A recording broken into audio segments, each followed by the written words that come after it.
Olá, vamos agora ver o teorema ergódico multiplicativo no caso de uma transformação de base invertível e vamos prová-lo usando o caso um pouquinho mais geral que nós já vimos, né? O caso em que a transformação de base não é invertível. Então, se eu tiver uma transformação agora invertível na base e um cociclo, como antes, supondo que eu tenho a condição de integrabilidade, né, para o logaritmo positivo da norma do operador de A e do seu inverso, okay, que eles são integráveis. Então, acontece que eu posso argumentar do mesmo jeito para a sequência A menos n de x, assim como eu argumentei para a sequência AN de x no caso anterior, ou seja, nós podemos repetir todos os argumentos com o tempo, né, andando para trás. Okay? Então, se eu tenho estas duas condições de integrabilidade, então eu posso dizer, né, que a norma do módulo do logaritmo da norma do operador, de fato, é integrável. Okay? Então, o logo da norma é integrável. E, além disso, nós vamos obter que os produtos exteriores vão ser, as potências exteriores também vão ser integráveis. Né? Ok?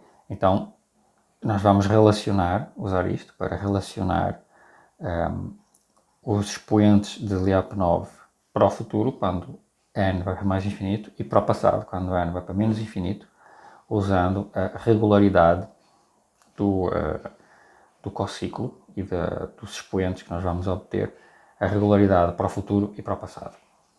Okay? Então, para o passado, né, argumentando como antes, nós obtemos uma filtração para o passado, em que nós vamos trabalhar com n indo para menos infinito e os respectivos expoentes quando o n vai para menos infinito.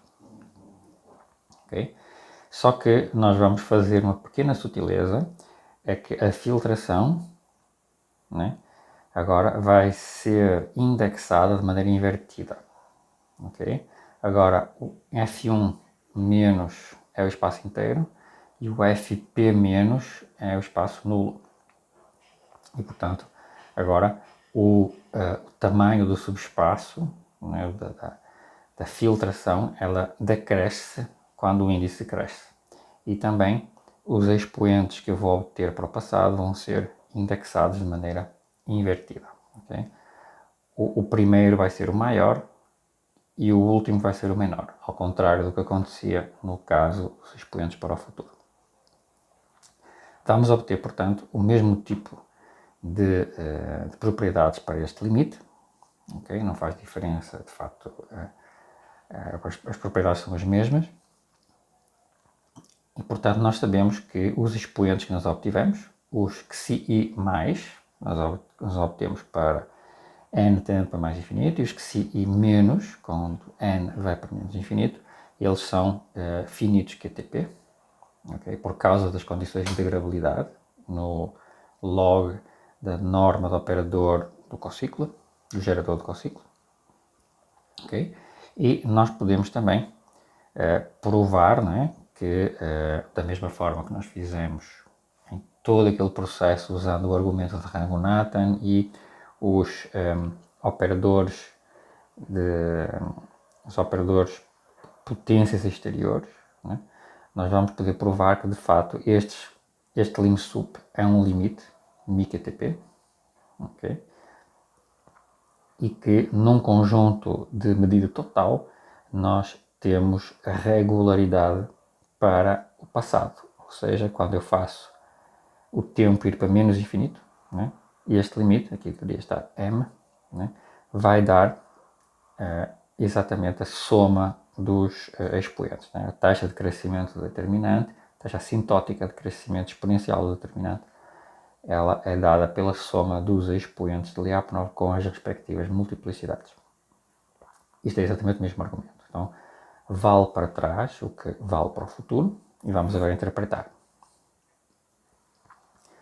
Ok? Então nós precisamos de agora relacionar de alguma forma os expoentes que nós obtivemos, os que si e mais, com os que si e menos. Então, nós observamos que estas sequências com o tempo negativo, né, elas são subaditivas em relação a f-1, em relação à inversa, à aplicação inversa, e portanto, se eu começar com uma medida ergódica, vamos assumir extra, uma suposição extra, vamos supor para já que a medida ergódica, então nós vamos obter que este limite, né, desta sequência, reparem que é uma sequência um pouco diferente, ela é a inversa do A menos N, né, a norma disto aqui, né, pelo teorema ergódico subaditivo, 1 sobre n φn de x, deste logaritmo, corresponde a este ínfimo, okay, desta função, mas reparem que como μ é f invariante, se eu compuser o que está aqui dentro com fn, eu vou obter esta expressão. Okay? E agora, esta expressão é exatamente, isto que está aqui, é exatamente a n de x. Então, usando a f invariância, este integral é transformado neste aqui, por causa da f invariância. Okay? E, portanto, este limite coincide com o que a gente tinha antes. Okay? Que é, este limite é o limite do log da norma disto aqui. Ou seja, o que é que eu provei? Eu provei que este limite, que é o que eu tinha antes, coincide com este aqui. Quando o n vai para menos infinito. Certo? Este menos aparece aqui para garantir que este sinal aqui é positivo. Okay? Que eu preciso ter este sinal positivo. Recordem a definição que aparece aqui o módulo. Né? Então, quando eu vou para menos infinito, isto aqui de facto tem esta cara. Então, estes dois limites são idênticos. Okay? Graças à f-invariância e graças ao teorema ergódico subaditivo. Observamos que podemos escrever a igualdade anterior da seguinte forma. Então, no lugar de n e aqui menos 1 sobre n, eu posso fazer o n ir para infinito, substituo aqui o n por menos n e aqui fica n. Ok? Agora o n vai para mais infinito. Portanto, isto, né, é a mesma coisa que o limite quando o n vai para menos infinito de menos 1 sobre n a n. Okay? E por outro lado, esta expressão é exatamente igual a isto. Porquê? Porque nós vimos que isto aqui é igual a esta coisa, por definição, e isto é exatamente a n aplicado a f menos n de x. É o que está aqui, por definição do cossículo. Okay? E isto tudo é igual a isto pela igualdade anterior, né? Pela última expressão. Okay? Isto eu usei o teorema ergódico subaditivo e eu assumi que a medida era ergódica para que este valor, né, seja igual a estes limites QTP. Okay? E se não for ergódica? Então suponhamos que eu tenho uma medida que é f invariante não ergódica e vamos supor que esta igualdade, né, não fosse válida num conjunto de medida positiva. Medida ni positiva. Para essa medida não ergódica.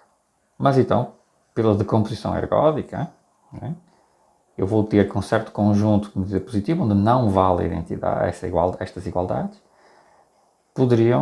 eu poderia decompor usando a decomposição ergódica, ok? Mas, né, para alguma, isso significa então que para alguma medida ergódica, né, eu tenho que ter este μx tem que ser positivo, mas se este é positivo, para alguma medida ergódica isto aqui é positivo.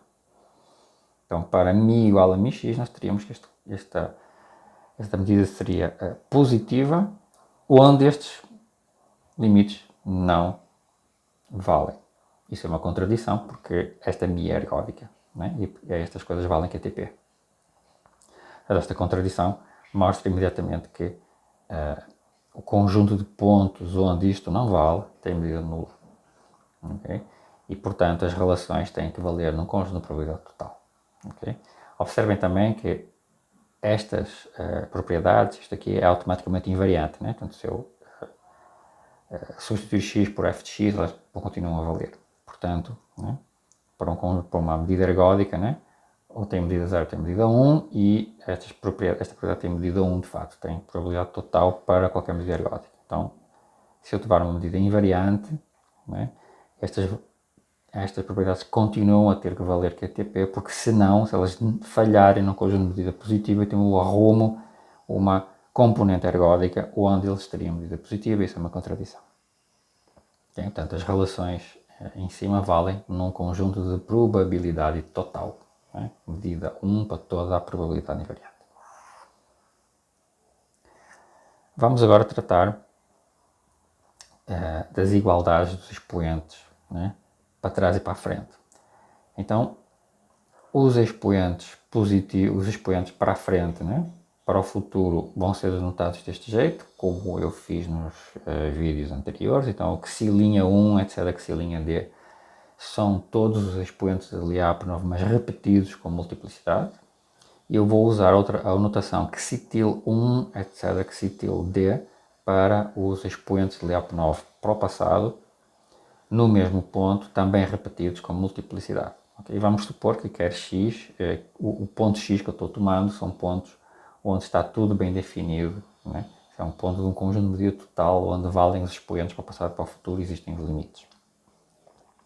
Então, por um lado, esta expressão aqui, nós já sabemos que é o maior expoente do que a gente viu antes, e por outro lado, né, esta expressão aqui, que é o menos xi', é o menos xi', d, pela definição do xi', d. Ok? Lembrem que nós orientamos, né, os expoentes de maneira reversa. Ok? Porquê? Bom, por causa daquela expressão. Portanto, isto aqui, olhem só, esta expressão, isto corresponde, por causa do logaritmo deste sinal menos, corresponde a fazer aqui a conorma. Portanto, isto aqui é an de x elevado a menos 1 com a norma do operador invertido. Portanto, isto é exatamente a conorma. Ok? É esta expressão aqui. Conorma da aplicação linear a n de x. E, portanto, isto vai para o menor expoente. Quando vai com sinal negativo, né? Porquê? Porque eu estou fazendo n indo para menos infinito, ok? E eu aqui tenho o n negativo, então eu teria que trocar o sinal dele, certo? Então, isto vai convergir para menos o xi', t. Okay? Lembra da definição, quando se escolhe os expoentes para trás, eu tomo 1 sobre o módulo de n quando era para menos infinito. Okay? Portanto, o que é que isto está dizendo? Isto aqui está dizendo que menos xi', d é igual ao xi' de d, ou seja, está dizendo isto aqui. O xi' de d mais o xi' de d são nulos QTP. Okay? Essa soma é zero. Portanto, isto tem sinais trocados. E como é que eu faço para os outros expoentes? Eu uso as potências exteriores. Okay? Eu trabalho com a késima potência exterior do mesmo jeito que eu fiz com o cociclo diretamente, com tempos negativos. Vamos ter exatamente a mesma relação que nós tínhamos antes, mas com potências exteriores no lugar do cociclo. Okay? A mesma relação que tinha antes. E, portanto, também temos que, né, esta expressão coincide com a conorma da potência exterior. Okay? E nós sabemos, usando os cociclos e usando as potências exteriores, que a soma perdão, a K potência exterior vai convergir para os K menores expoentes, porque eu estou trabalhando aqui com a norma, vou trabalhar para os K menores expoentes somados. Né? E os K menores expoentes são estes aqui, por causa da numeração invertida que eu fiz para os expoentes para o passado, né? E tem aqui o sinal menos por causa, né? Porque já estamos fazendo n indo para menos infinito, com no n negativo aqui. Então, temos que trocar aqui o sinal. Eu deveria usar o módulo de n aqui. Né? Okay? Pronto, então isto converge para esta expressão, mas o outro lado é isto aqui, converge para a soma dos k maiores expoentes. Então, os k maiores expoentes para o futuro são iguais à soma dos k menores expoentes para o passado, trocar no sinal. Como isto vale para todo o número k de 1 até d, né? Então eu concluo que este tem que ser igual a menos este, o que sin d é igual a menos que sin d pelo que eu sabia antes. Quando eu aplico isto para k igual a 1, né? Eu vou ter que a soma que sin de d mais que sin de d menos 1 vai ser igual a menos a que sin tilde d mais que sin tilde d menos 1. O que sin de d e o que sin tilde d, né, já estão relacionados, eu posso cortar e vão ficar com o que sin d menos 1 igual a menos o que sin tilde d menos 1. Okay? E assim sucessivamente, depois aumento o k para 2, o k para 3, portanto eu uso soma de 3, né? Tenho para o primeiro, tenho para a soma de 2, tenho para a soma de 3, tenho para a soma de 4, etc. Vou fazendo por indução e no final eu obtenho que para todo i, o que sin de i é igual a menos o que sin tilde i. Certo? E portanto, segue que o número de expoentes também é igual, ou seja, o p mais de x, o número de expoentes distintos, o número de expoentes distintos aqui é igual ao número de expoentes distinto do outro lado. Portanto, o P mais de x é igual ao P menos de x, que é igual a um certo P de x negativo. Como é que nós decompomos em espaços de Lyapunov? Okay? Bom, aí o que nós vamos fazer é o seguinte, nós vamos intersectar os subespaços da filtração de maneira hierárquica. Então, eu vou intersectar o Fi mais com o Fi-.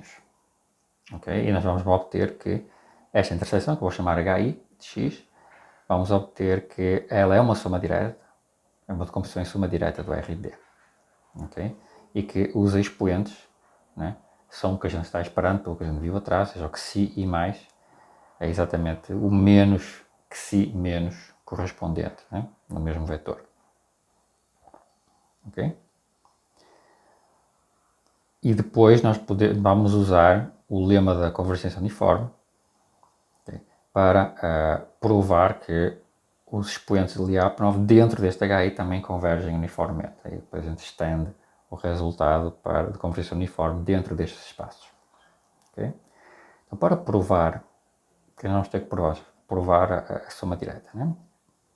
Então, vamos provar que se eu intersetar, em vez de intersetar o Fi mais com o Fi menos, se eu intersetar o Fi mais com o F menos I mais 1, okay, que é o espaço menor, né, que o Fi, eu tenho uma interseção vazia, interseção trivial, perdão. Okay? Certo? Então, isto já implica que o HI intersetado com o F mais I menos 1, né, tem que ser nulo, ok? Porque isto aqui está contido neste aqui, né, que é este que está aqui em cima. Então, se nós tivermos que esta interseção é trivial, então o HI de x interseta trivialmente o Fi menos 1 mais.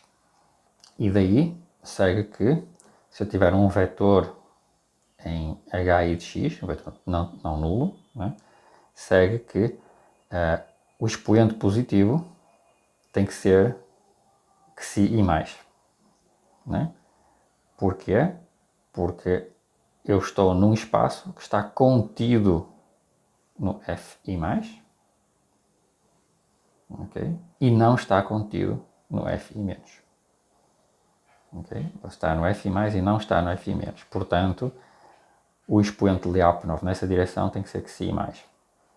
Okay? Mas que Xi I+ é exatamente igual a menos que Xi-til I-, e esse cara é menos que Xi- e XV. Ok? Uma vez que também vai valer esta mesma relação aqui. Okay? Pela mesma relação, pela mesma afirmação que eu estou usando aqui. Então vamos provar a afirmação. Por contradição, suponha que a interseção é não nula, é não trivial. Tá? E observemos que, por definição destes subespaços, nós vamos ter o seguinte. O limite para o futuro, portanto, o expoente positivo associado ao vetor V e o expoente negativo associado ao vetor V tem que ser, por um lado, Xi+, okay? E por outro lado, deste lado, tem que ser teria que ser o Xi-til I+1, né? Que é menos o Xi I+1+. Ok? Portanto, isto aqui tem que ser negativo. Ok? Então, isto aqui, este limite, né? Coincide, é exatamente isto aqui, e este limite é este. Então tem que ser negativo. Isto aqui é negativo, por causa da escolha dos Xi+, como uma sequência crescente em I. Estritamente crescente, de facto, não é? Ok? Então, isto é estritamente negativo. E agora, usando a definição de cociclo, né, nós observamos que o limite, quando n vai para mais infinito desta expressão, é igual a isto aqui. Bom, isto aqui já foi obtido antes, né? Aquela expressão que atrás estava assinalada em vermelho. Então, usando esta relação, nós podemos calcular agora uma cota inferior para isto aqui. Então, isto por um lado é negativo, mas por outro lado nós vamos mostrar que isto tem que ser maior ou igual que zero. Isso vai ser a nossa contradição. Como é que nós fazemos isso? Usando as conormas, né, observemos que a expressão que nós tínhamos atrás, isto aqui, vai ser com certeza maior ou igual que as conormas, que o logaritmo das conormas aqui. Okay? Então eu passo para as conormas, deste lado, dos dois lados, né? Okay? Portanto, aqui isto é a mesma coisa que menos 1 sobre n, né? Passo para a conorma aqui, e aqui eu substituo pela conorma. Ok? Passei para as conormas. Esta expressão eu sei que é igual a esta. Aqui eu continuo com a minha conorma. Portanto, troquei aqui o sinal. Transformei esta expressão nesta expressão usando de novo o sinal menos. E dá a conorma, né? E agora, isto aqui me permite multiplicar as duas conormas, né? E as conormas são submultiplicativas. O produto de conormas é maior ou igual que a conorma do produto. Okay? É o contrário da norma de um produto, que é subaditiva, okay?